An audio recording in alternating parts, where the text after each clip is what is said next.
on the road, they've tried to show some qualities, played some decent, good football. Like what we saw at Bauchi. They scored 5 goals before 2 games, kept the goal clean in 2 games, and they came to Bauchi and did well. They scored a goal, and they were going into that game without conceding a goal before the game was stopped. But it is very simple. No need of going and saying you want to award 3 points. Let the result stand. 1-0 in favor of Academy. The loss of the game must be applied. The loss has to be applied. Yeah, but sometimes last season, I think Nobi stopped a game.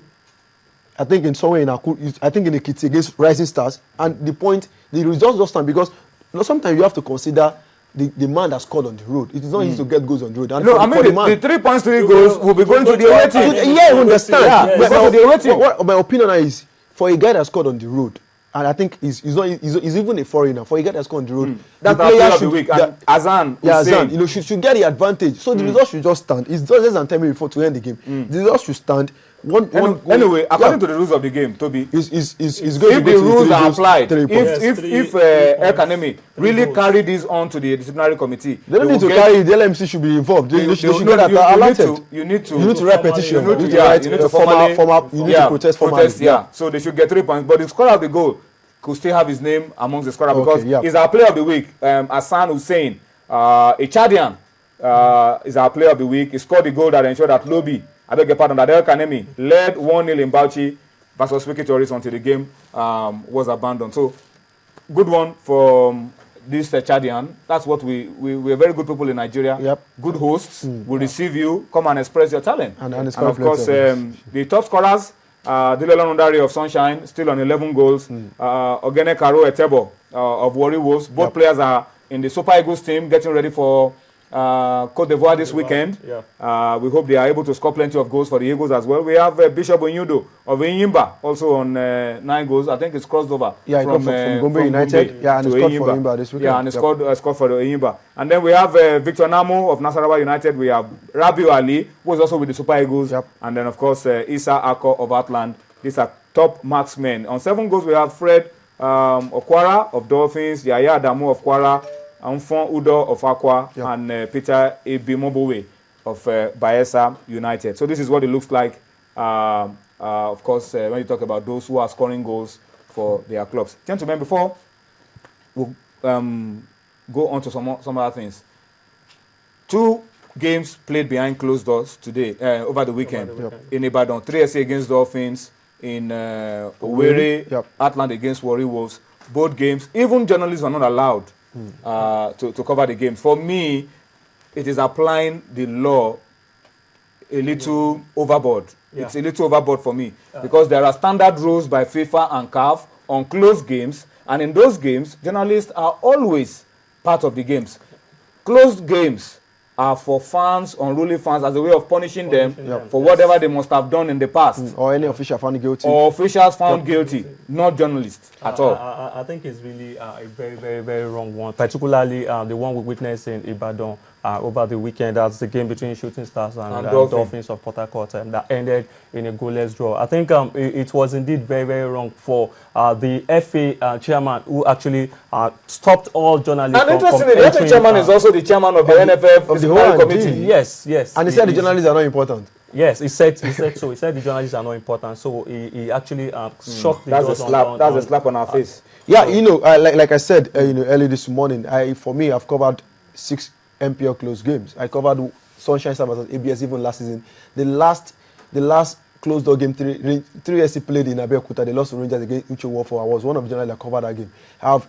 This is the first time I am hearing this, that the journalists will not be allowed into a closed door game. Yeah, it's for the official that was suspended and also the fans. The journalists will always come down and say things. Why can you ban journalists from covering a game? And for an NFL official who is the state chairman could not even understand the importance of media, and even saying it in the public that the media are not needed. Anyway, before not to put him on the defense because he's not here to defend himself. Maybe they get a directive from the LMC and the league body, so we don't need to put pressure on the state FA only. Maybe they get it because it happened in Owerri and also in Ibadan.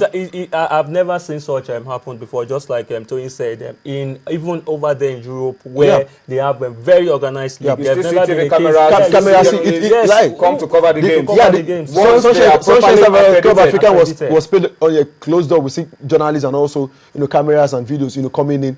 I think I don't know. I think maybe someone should just pick this up and talk about it with the NFF and maybe we should not put pressure on the state FA because it happened in Owerri or Ibadan, the two closed door games. Maybe it was a directive from the LMC and the NFF. We need to check around and see where the fault was coming. They just need to change their mind because TSC will still play 2 games behind closed door and they need to change that decision because I have colleagues that travel down to Ibadan. They were not allowed into the stadium, and I think it's something not acceptable to sports writers, in my own opinion. All right, I think that's for the Nigerian Football Federation and the national body of sport writers to pick that up. But I was able to speak to Amanzi Uchegbulam, who is the vice chairman of the CAF, Confederation of African Football Appeals Committee, and he put out a few things on closed games. The standard of FIFA and CAF in closed games is that fans, supporters are not allowed to come in, but that journalists will have to be properly and specially accredited for such games, and they will be a part of it. Because you need neutral persons to come in and report the game, and even report the compliance with the closed door order.